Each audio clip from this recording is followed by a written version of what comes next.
আমার সকল সম্মানীয় এবং প্রিয় শ্রোতাভাইদের আমার ফার্মিং সলিউশন চ্যানেলে স্বাগত জানাই। আশা করছি আপনারা সকলেই ভালো আছেন, আপনাদের ফার্মের মুরগিও ভালো আছে। আজকে নতুন আরও একটি পর্ব নিয়ে আপনাদের সামনে হাজির হয়েছি। আজকের এই পর্বে মূল আলোচনার বিষয় মুরগির নেক্রোটিক এন্টারাইটিস রোগ। এই রোগটি কীভাবে ছড়ায়, কোথায় থাকে ভাইরাসটা, চিকিৎসা কী আছে বা কী ব্যবস্থা নিলে আমাদের ফার্মে রোগটি আসবে না, তার সবিস্তারে আলোচনা করব। তো তার আগে বলি বন্ধুরা, যারা আমার এই ভিডিওটি প্রথমবার দেখছেন বা এই চ্যানেলে নূতন, তারা চ্যানেলটি অবশ্যই সাবস্ক্রাইব করে দেবেন আর পাশে থাকা বেল আইকনটি প্রেস করে দেবেন, যাতে আমি আগামীতে কোনো ভিডিও দিলে তার নোটিফিকেশানটা আপনারা পেয়ে যান। আর যারা পুরাতন অবশ্যই লাইক কমেন্ট শেয়ার করে দেবেন। তো বন্ধুরা, ভিডিওটি শুরু করা যাক। প্রথমে বলি নেক্রোটিক এন্টারাইটিস রোগটা কী, এর মানে কি। নেক্রোটিক মানে পচনশীল, আর এন্টারাইটিস মানে অন্ত্র বা নালী। তাহলে এক কথায় কী দাঁড়াচ্ছে, অন্ত্র বা নাড়ি, যেটা হচ্ছে আপনার মুরগির গলা থেকে পেছনে সরু পায়ুপথ থাকে, এটাকে বলে নাড়ি। তাই নেক্রোটিক এন্টারাইটিস মানে নাড়ির পচনশীল ঘা। এটা কী হবে, এটা একটা ক্লোস্ট্রিডিয়াম পেরিফিনজেস নামক ব্যাকটেরিয়ার দ্বারা সংক্রমিত হয়। তাই ব্যাকটেরিয়ার নাম কি, ক্লোস্ট্রিডিয়াম পেরিফিনজেস নামক ব্যাকটেরিয়া দ্বারা সংক্রমিত হয়। প্রথমে বলি এই রোগের জীবাণুটা কীভাবে সংক্রমিত হয় বা কীভাবে হয়। এক নম্বরে বলি এই জীবাণুটা মাটিতে থাকে, জলেও থাকে। 2 নম্বর, সুস্থ মুরগির অন্ত্রনালী বা নাড়িতে এবং সুস্থ মুরগির পায়খানাতেও থাকে। আমরা ভাবি হয়তো সুস্থ মুরগির কোনো রোগ জীবাণু থাকে না, বন্ধু, সুস্থ মুরগির পায়খানাতেও এই রোগ জীবাণু থাকে। 3 নম্বর, এই জীবাণুর মাত্রা যখন সুস্থ মুরগিতে অতিরিক্ত হয়ে যায় তখন এই রোগের সংক্রমণ ঘটে। 4 নম্বর, মুরগিতে যখন ডায়রিয়া, আমশয়, লুজ পায়খানা বা একটু হজমে ডিস্টার্ব হয়ে যায় তখন কিন্তু এই ভাইরাসটা বা এই ক্লোস্ট্রিডিয়াম পেরিফিনজেস নামক ব্যাকটেরিয়ার সংক্রমণের মাত্রা বেড়ে যায়। যখন পাখির লুজ ডপ, আমশয়, ডায়রিয়া হয় তখন এই ব্যাকটেরিয়ার কার্যক্ষমতা বেড়ে যায়, তখন এই সংক্রমণটা ঘটে। তাহলে আমরা সংক্রমণটা জানলাম কীভাবে ঘটে। এবারে বলি এর লক্ষণ কী আছে। 1 নম্বরে বলি পাখি ঝিমাবে। বন্ধুরা, ঝিমানোর লক্ষণ মানে যে অনেক রকম আছে। ঠান্ডা লাগলেও ঝিমায়, আইবিডি রোগ হলেও ঝিমায়, আপনার কিডনি পাখিতেও ঝিমায়। তো মোটামুটি এই ক্ষেত্রেও পাখি ঝিমাবে, দুর্বল দেখাবে, পালকগুলো ঝুলে যাবে, চোখ বন্ধ রেখে নিঃশ্বাস নেবে, পালকগুলো উস্কো হয়ে যাবে, পাতলা পায়খানা হবে। আরও একটা জিনিস আপনারা ভালো করে খেয়াল করবেন, দেখবেন লিটারের উপরে লাল পায়খানা, কালো পায়খানা, রক্তের মতো লাল পায়খানা পড়ে আছে, যেটা আমরা এক কথায় বলি কক্সি রোগের লক্ষণ। এইসবগুলো লক্ষণ যদি ফার্মে দেখেন তাহলে বুঝবেন আপনার। আর একটা দেখা যাবে খাবারের সঙ্গে দানা হজম হবে না, খাবার যা খাবে সেই খাবার ফিট পায়খানা করবে। এইসব লক্ষণগুলো যদি আপনি ফার্মের মধ্যে দেখেন তাহলে বুঝবেন এন্টারাইটিস, নেক্রোটিক এন্টারাইটিস রোগের সংক্রমণ দেখা দিয়েছে। আর পোস্টমর্টম করলে কীভাবে বুঝবেন, দেখবেন অন্ত্র বা নাড়ির ভিতরে গ্যাস, নাড়িটা যখন কাটবেন দেখবেন প্রচণ্ড একটা বিভৎস গ্যাস বেরোচ্ছে, যে গ্যাসটা সুস্থ পাখির নাড়ি কাটলে সেই গ্যাসটা হবে না। কলিজাটা অনেক সময় বড় হয়ে যায়। 3 নম্বর, নাড়ির চামড়া বা নাড়ির যে দেয়ালগুলো পাতলা হয়ে যাবে, ভেতরে সব কিছু দেখা যাবে, এবং নাড়ির গায়ে লাল ছিটছিট ফুটফুটে দাগ হয়ে যাবে, রক্তের মতন ঘা হয়ে যাবে।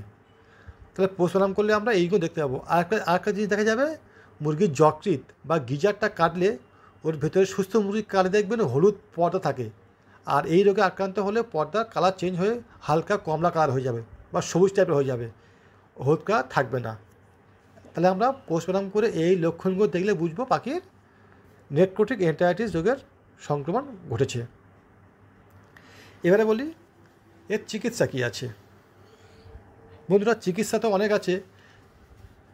তার আগে বলবো আমি চিকিৎসা করতে গেলে আমরা কী প্রতিরোধকমূলক ব্যবস্থা নিলে ফার্মে এই রোগটি আসবে না, সেটা আগে বলে নিই যে কী প্রতিরোধকমূলক ব্যবস্থা নিলে ফার্মে এই রোগটি দেখা দেবে না। বন্ধুরা, এই রোগটা কিন্তু পাখির 1 দিন বয়স থেকে আর পোলট্রি মুরগি যাওয়ার 40 দিন বয়স পর্যন্ত যে কোনো সময় দেখা দিতে পারে, এবং যারা বোরাল সোনালী মুরগি চাষ করছেন যে কোনো বয়সে এই রোগটা দেখা দিবে।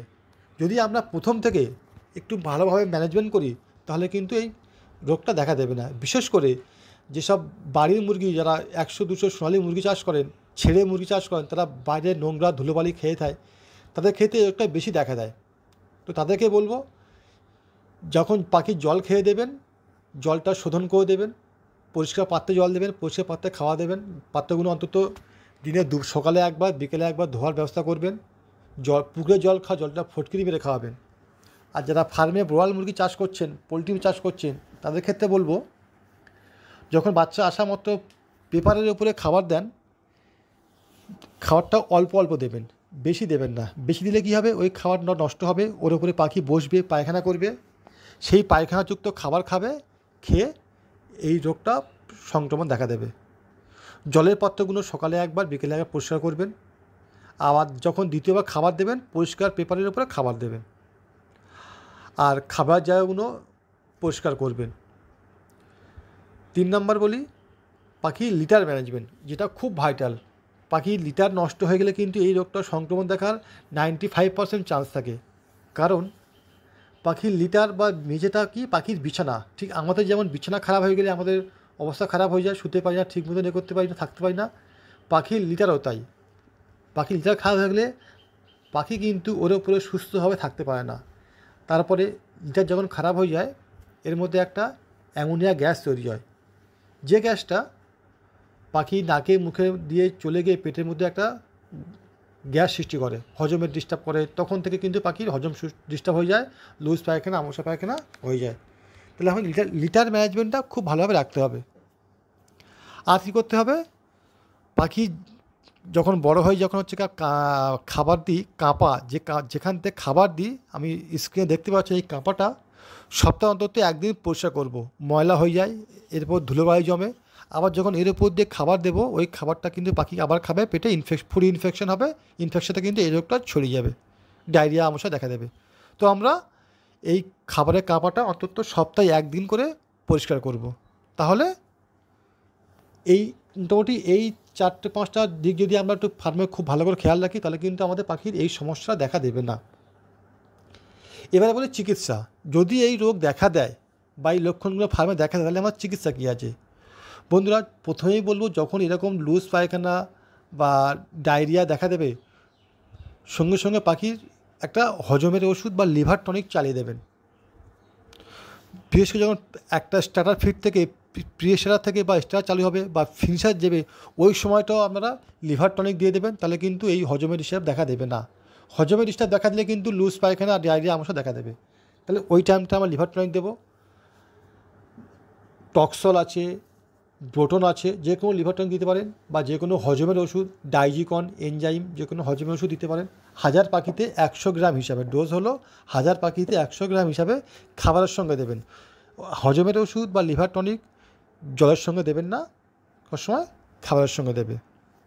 আর জলের সঙ্গে একটু এই ডায়রিয়া লুজ মোশন হলে পাখির শরীর খুব দুর্বল হয়ে যায়, তার জন্য কী করতে হবে, একটু সকালের জলে ওআরএস বা ইলেকট্রল দিয়ে দেবেন। তাহলে পাখির স্ট্রেংথটা ঠিক হয়ে যাবে। 3-4 দিন এরকমভাবে দেবেন হজমের ওষুধ, তাহলে পাখি সুস্থ হয়ে যাবে। মোটামুটি পাখি এই লক্ষণ দেখা দিতে মতো এই চিকিৎসাগুলো করতে হবে। দেরি হয়ে গেলে কিন্তু পাখির সমস্যা হয়ে যাবে। তো বন্ধুরা, আশা করছি আপনারা এই নেক্রোটিক এন্টারাইটিস ব্যাপারে বুঝতে পারলেন। আমি যেটুকু আলোচনা করলাম, লক্ষণ কী, কীভাবে হয়, কেন হয়, এর চিকিৎসা কী আছে বা কী পদ্ধতির ব্যবস্থা আছে। যদি ভিডিওটি আপনাদের ভালো লেগে থাকে, আমি অনুরোধ করব একটু লাইক, কমেন্ট, শেয়ার করে দেবেন, যাতে আপনার পাশের খামারি ভাই বন্ধুরা এর থেকে সতর্ক হয়ে যায় এবং উপকার পায়। তো বন্ধুরা, আজকে ভিডিওটি এখানে শেষ করলাম। সবাই ভালো থাকবেন। ধন্যবাদ।